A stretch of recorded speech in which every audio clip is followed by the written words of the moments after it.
자, 강경의 인간 문제라는 소설인데요. 개인적으로 강경의 작품을 진짜 좋아합니다.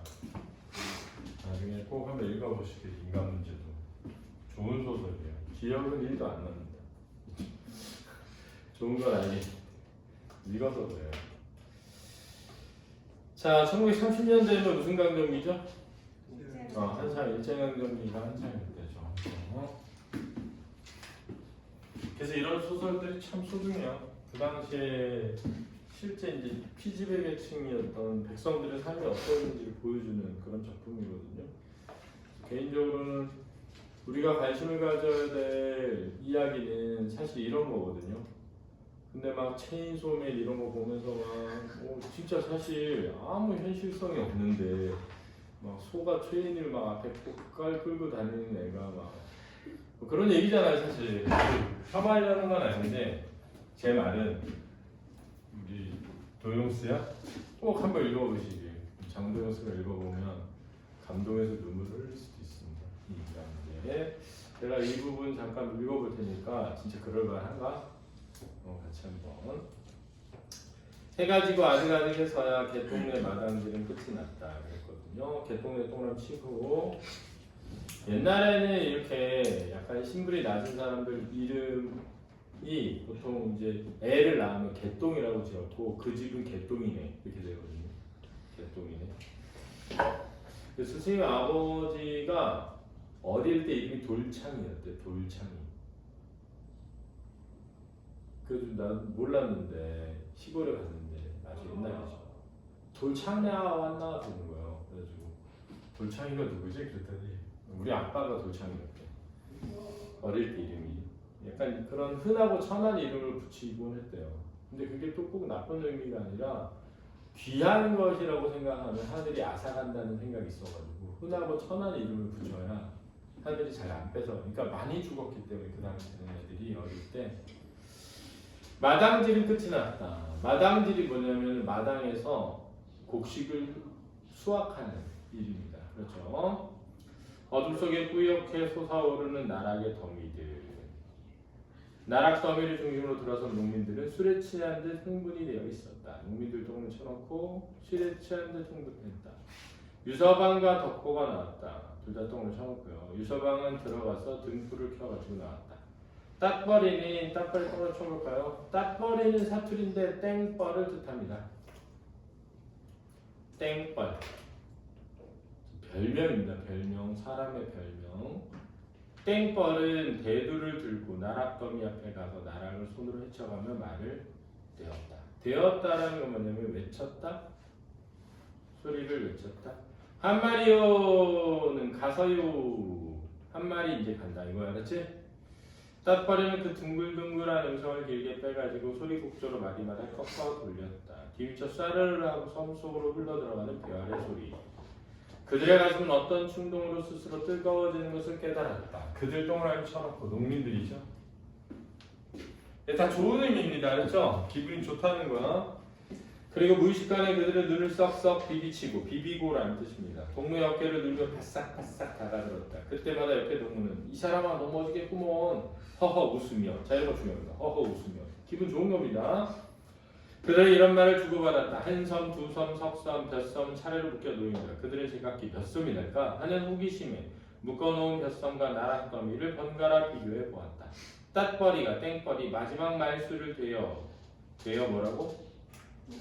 외치며 벼섬에 부으며 15섬 단말이요. 야 이 정도는 된다. 지금 이거 간다. 15섬 단말째 간다. 이거 알았지?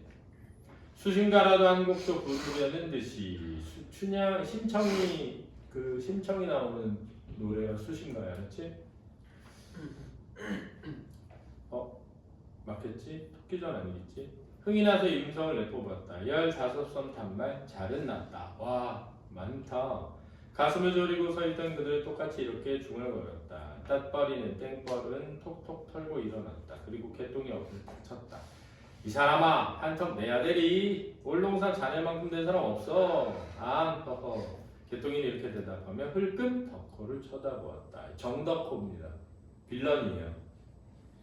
저 나쁜 놈입니다. 덕호의 얼굴은 잘 보이지 않았지만 그가 가만히 서 있는 것으로 보아 만족해하는 것을 알 수 있었다. 곡식이 잘 나지 못할 때면 덕호는 잔걱정을 하며 가만히 서 있지를 못하고 왔다 갔다 하며 밭을 잘 거두질 못했느니 미리 베다가 먹었느니 하고 야단을 치곤 했던 것이다. 미리 베다가 먹었느니 이게 중요한 겁니다. 자, 옛날에는 이런 거였단 말이야. 자, 봐봐. 농사를 지어. 근데 내 땅이 있으면 상관이 없는데 내 땅이 없으면 남한테 땅을 빌려서 지어. 땅을 빌려서 지으니까 너가 농사 지은 거에 4만은 나한테 내놔라. 뭐 이런 식이야. 그럼 농사를 지었는데 농사가 잘 안 돼. 그러면 30% 떼고 나면 우리 먹고 살 게 너무 없잖아. 그러니까 몰래 가가지고 밤에 몰래 벼를 털어. 무슨 말인지 알겠지? 자기 돈을 벼를 몰래 베다가 먹는단 말이야. 그래서 이제 그 얘기를 니네 그 소설에서 했던 것 중에 하나가 만무방이라는 소설이 있어. 그 내용이 뭐냐면 주인공 남자애가 빚더미에 올라앉아 일제강점기에. 그래서 자기 집 벽에다가 자기 전 재산은 누구 내가 빚진 거 있으니까 이거 가져가라 하고 야반 도주를 하고 그 뒤로 또 돌아다니면서 도둑질하고 좀도둑질하면서 살다가 동생의 고향에 오게 돼. 그런데 동생이 아내가 아파가지고 병들어 있는데 동생은 엄청 성실한 농사꾼이야. 그런데 그 동생네 논의 벼를 누가 훔친 거야. 그러자 사람들이 그 형을 의심해. 그래서 형이 빡쳐서 몰래 논에 숨어서 범인을 잡겠다고 있다가 논의 벼를 훔치러 온 도둑놈을 잡아. 그래서 복면을 벗겨봤더니 누구야? 동생이야. 그게 만무방 내용이거든. 자기 논의 벼를 자기가 훔치는 거야. 왜?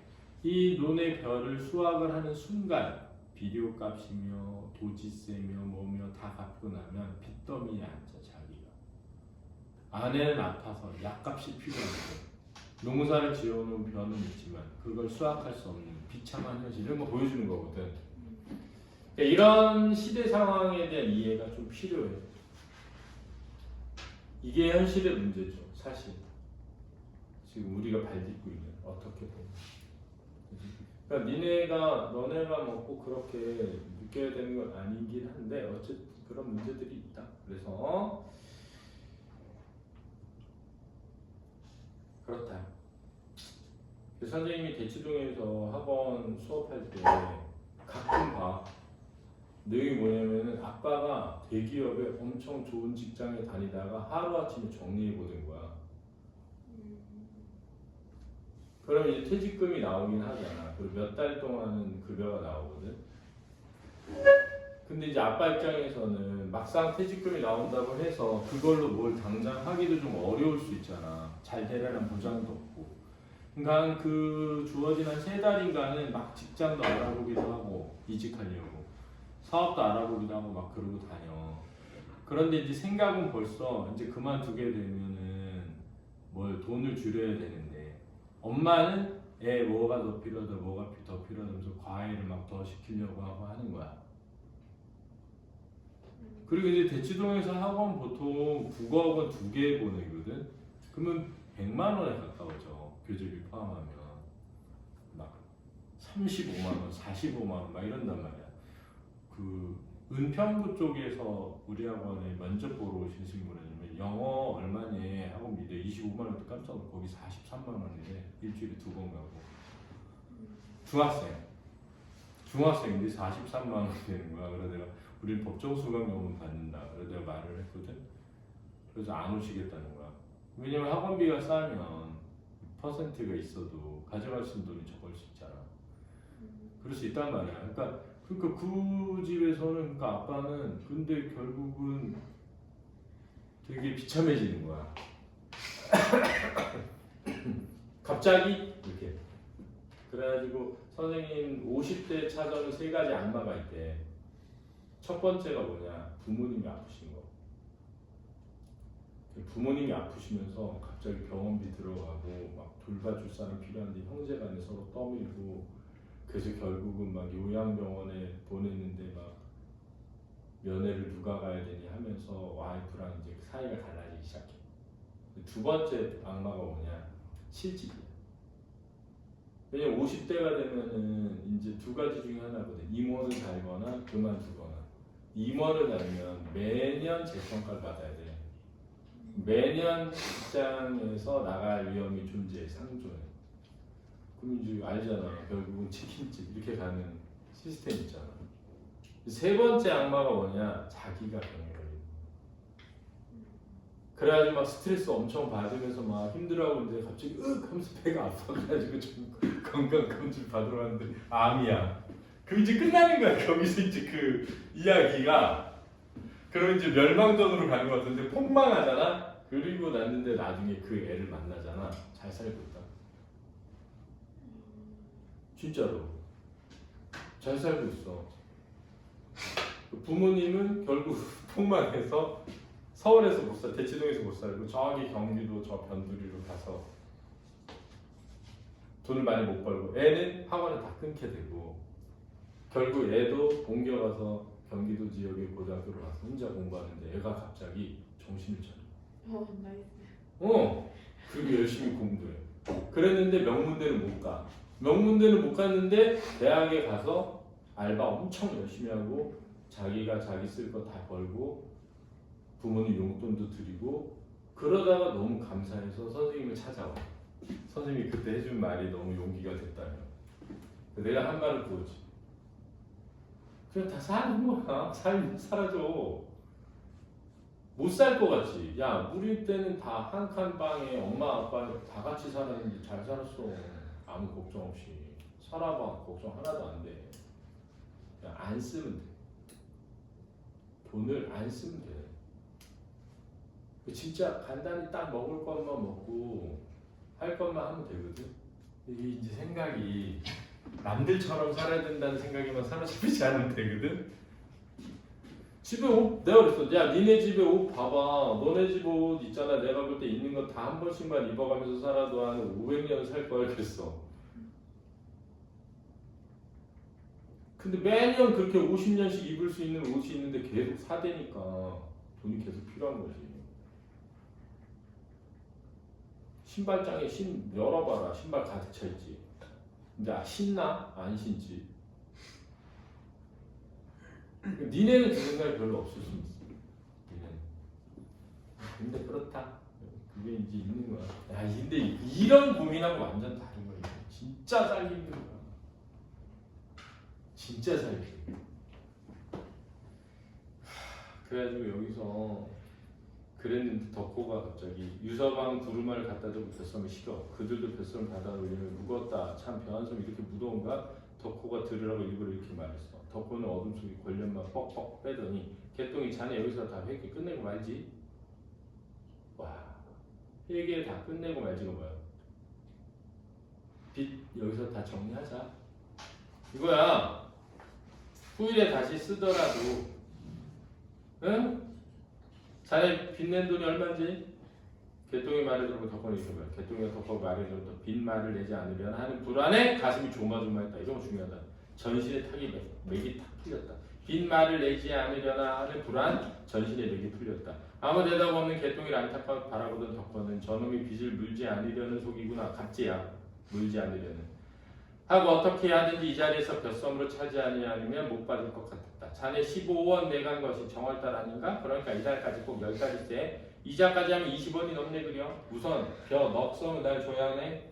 그리고 내가 3, 4원 못 받는 셈이야. 그리고 비료값 정리쌀은 의뢰이 여기서 회개할 것이지. 어서 저기 와서 7섬만 가져오게. 그래도 나는 10섬 못 받는 셈일세. 그러나 할 수 있는가? 자네들도 농사해먹고 살아야겠으니까 우리에게 오는 반섬과 자네에게 가는 반섬을 합해서 한 섬은 내가 주는 것이니 그리 알게. 지금 아까 15섬이었잖아. 5말에. 근데 여기서 몇 섬 가져가는 거야? 7섬. 이칠이 14잖아. 한 섬 내가 더 줬다? 이 얘기야. 그래서 이번 농사 잘 졌다는 것 때문이요. 허허. 유서방은 말 떨어지게 무섭게 뱃섬을 낑하고 가져다 구름을 실른다. 그들이 이제까지 깜빡 잊었던 하루 종일 피로가 조수와 같이 밀려드는 걸 깨달았다. 조수는 이제 밀물. 그들은 볏짚 단위에 털썩 주저앉았다. 그때 첫째의 머리에는 풍원 영감의 모습이 휙 떠오른다. 첫째 똥을 쳐봐. 얘가 주인공이야. 입도 차압을 당하고 정신없이 아랫도 윗동네 미친 듯이 달아나르며 만나는 사람마다 붙잡고 이런 법이 있는가 별을 베기도 전에 그 다음 말은 막혀서 하지 못했다. 첫째는 무슨 말인가 해서 풍원의 딕을 따라 너네까지 가보았다. 이 입도 차압을 너네가 어떻게 생각하면 되냐면 약간 이런 느낌이야. 아빠 월급을 은행에서 막아놓고 먼저 가져가는 느낌. 그러니까 무슨 말인지 알겠지? 빚이 계속 밀리잖아. 그럼 은행에서 월급 통장으로 들어온 돈을 묶어버려. 그 급여를 못 빼가. 이 입도 차압이야. 야, 너 그동안 밀린 빚 갚아야 되니까 네 논에서 난 거 전부 내가 가져갈게 하고 손말 박아놓는 거야. 그렇지? 너 정말 어디 아파? 너 오늘 표정이 계속 불안한데? 여기 보고 저기 보고 이 생각하고 저 생각하고 그런 것 같은데. 자,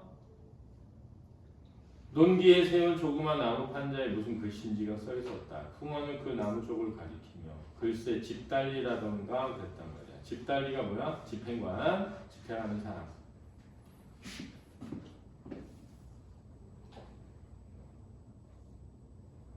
하던 양복쟁이가 이걸 꽂아 넣으면서 별을 베지 못한다고 했다. 풍어는 이렇게 말하며 누릇누릇한 벼이성을 본다. 첫째는 다가가며 누구 빚을 졌습니까? 아, 덕호 빚이지. 그것 좀 참아달라고 하는데 이렇게까지 할 게 뭐 있나? 전날 편지 배달부가 이런 걸 갖다 주고 가더만. 그래 나는 그게 뭔가 하고 뒀더니 글쎄 그런 일이 일어날 줄이야. 누가 꿈방이나 생각했겠나? 풍어는 거지 안에서 다 해진 거지 안에서는 이제 이렇게 바구니 같은 거야. 편지 봉투를 꺼내 보았다. 보인다. 첫째 역시 이걸 한자 알아볼 리가 없었다. 왜냐면 글자를 뭐 한문으로 돼 있었어. 그래서 편지 봉투만 이리저리 만지다가 풍어를 주워버렸다. 타작마당에서 바로 별을 뺏기게 되어 억울했던 개똥이는 결국 울분을 참지 못하고 소리를 지르자 첫째와 농민들이 몰려가 유서방을 넘어뜨리고 실어놓은 벼섬을 끌어내리지만 곧 순사들이 들이닥쳐 그들을 주재소로 끌고 간다. 주재소는 이제 일제강점기 경찰서야. 개똥어머니는 선처를 부탁하고 덕호를 찾아간다. 개똥어머니는 들어가 머리를 숙이며 그저 한 때 살려줍시오. 네, 한 때만 사정 봐줍시오. 덕호는 기침을 하고 일어나 자리로 몸을 가리고 앉았다.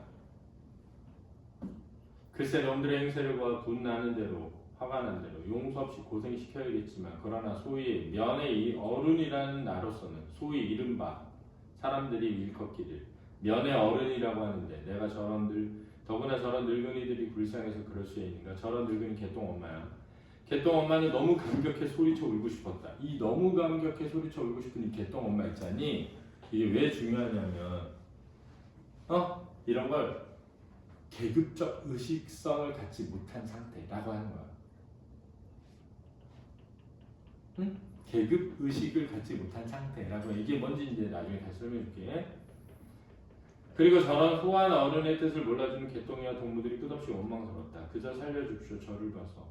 그런데 마침 오늘 공일이니까 휴일이니까 면회 출근도 안 하니 내가 직접 주재소에 가보리. 저희 놈들이 암만 그래도 몇십 년 내 덕에 산 것 아니겠나? 대은망덕이란 말이 이런 거 두고 하는 말이야 그래요.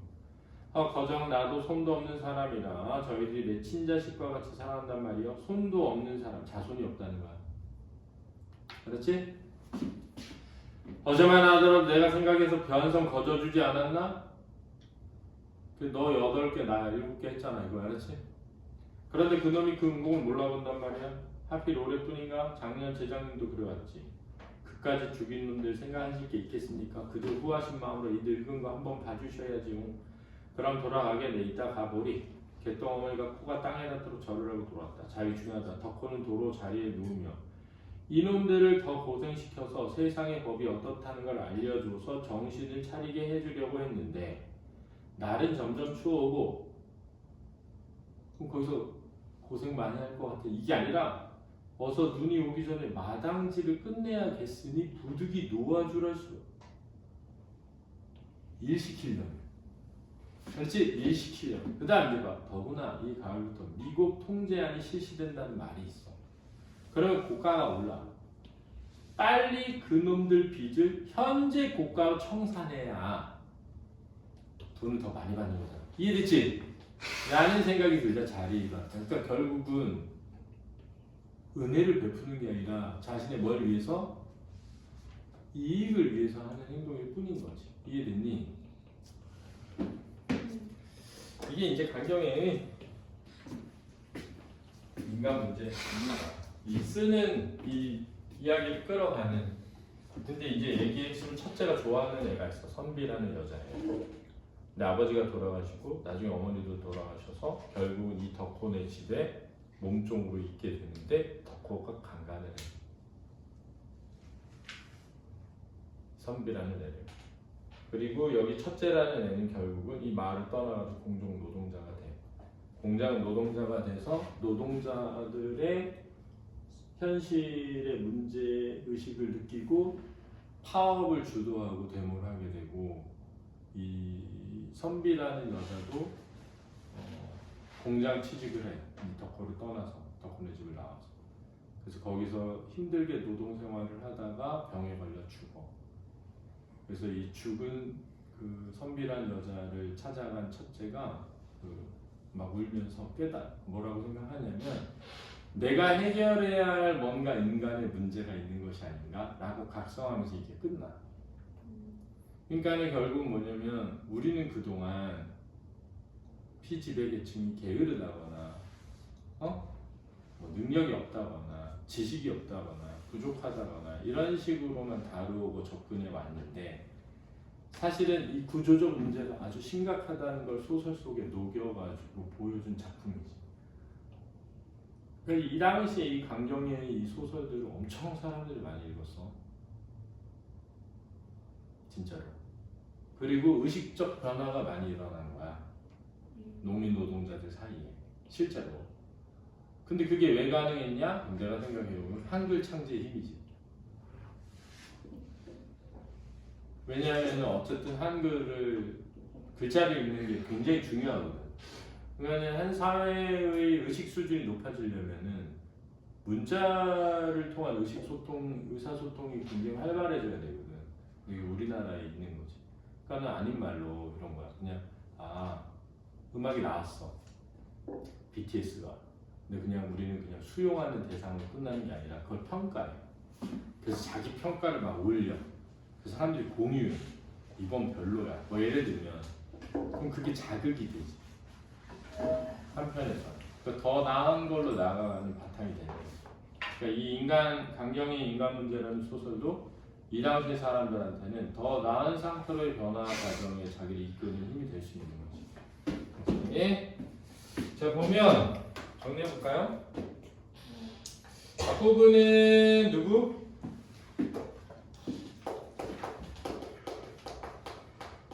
나오고요. 금융인물은. 그 다음은 덕호가 나오고요.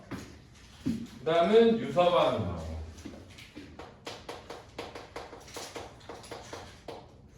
물론 이제 첫째라는 애도 나오고.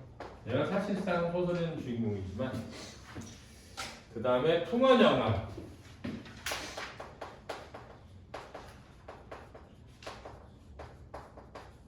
개똥이 엄마. 나오나? 농민들.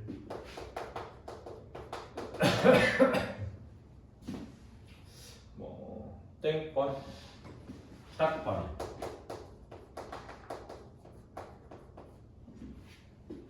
핵심은 이제 첫 번째는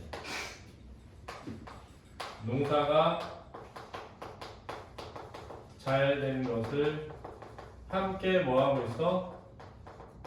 기뻐하고 있어. 근데 잘 생각해보면 자기네 집 논 수확한 게 아니거든. 근데 마음이 뜨거워져. 와, 얘네 농사 진짜 잘 됐다. 시기하고 질투하고 그런 게 아니라 같이 기뻐해줘. 그러고 있는 순간에 덕호가 개똥이한테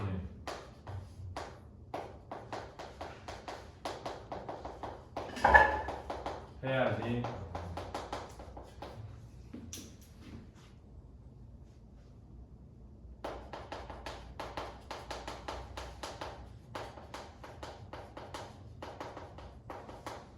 이렇게 되는 거죠.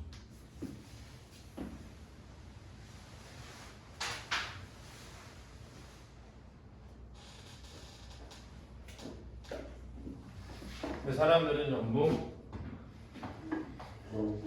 힘이 빠져서 주장이죠. 근데 이제 중량의 줄거리를 보면 이제 유서방한테 시를 하거든요.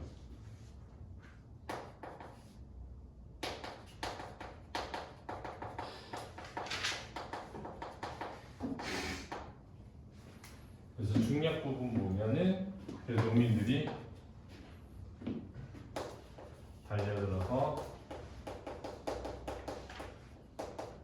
별을 끌어내리다가 순사들에게 잡혀가게 됩니다.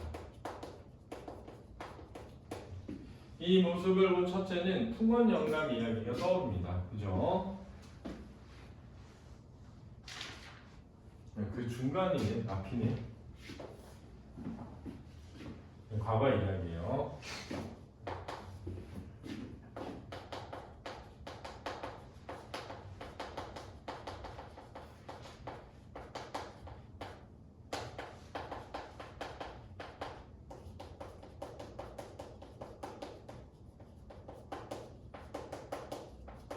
이것도 역시 덕호의 빚이었죠. 걸신지 개똥 엄마가 덕호에게 아들을 용서해달라고 부탁을 하고요. 덕호는 부탁을 들어줍니다. 그런데 핵심은 뭐냐? 겨울이 오기 전 할 일을 시켜야 하는 게 있고요. 또 하나는 고가가 오기 전에 빚을 처리해서 돈을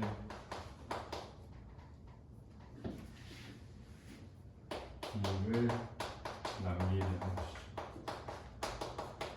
그러니까 선으로 가장되어 있지만 사실은 자기 이익을 위한 행동인 거지, 그렇지? 그래서 여기가 이제 장면 1이고 여기가 이제 장면 2라면 여기가 장면 3이죠. 지금 대화와 서술을 통해서 이야기가 전개되고 있는데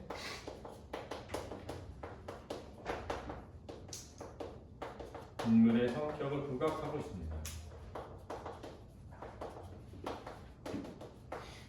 핵심은 덕호죠. 이기죠.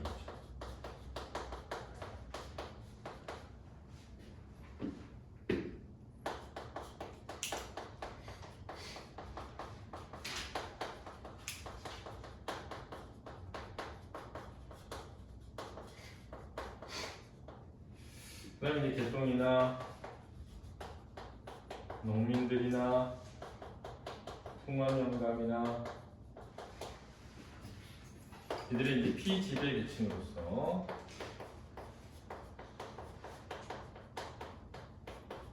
겪는 수탈, 그 수탈로 인한 고통 이런 것들을 부각해서 주제를 구현하고자 합니다.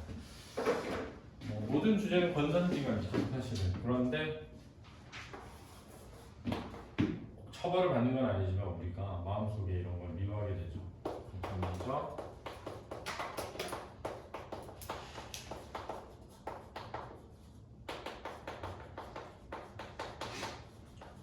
사실주의적인 그런 소설이 있습니다. 이렇게 정리하고 문제 풀어보면 될 것 같아요.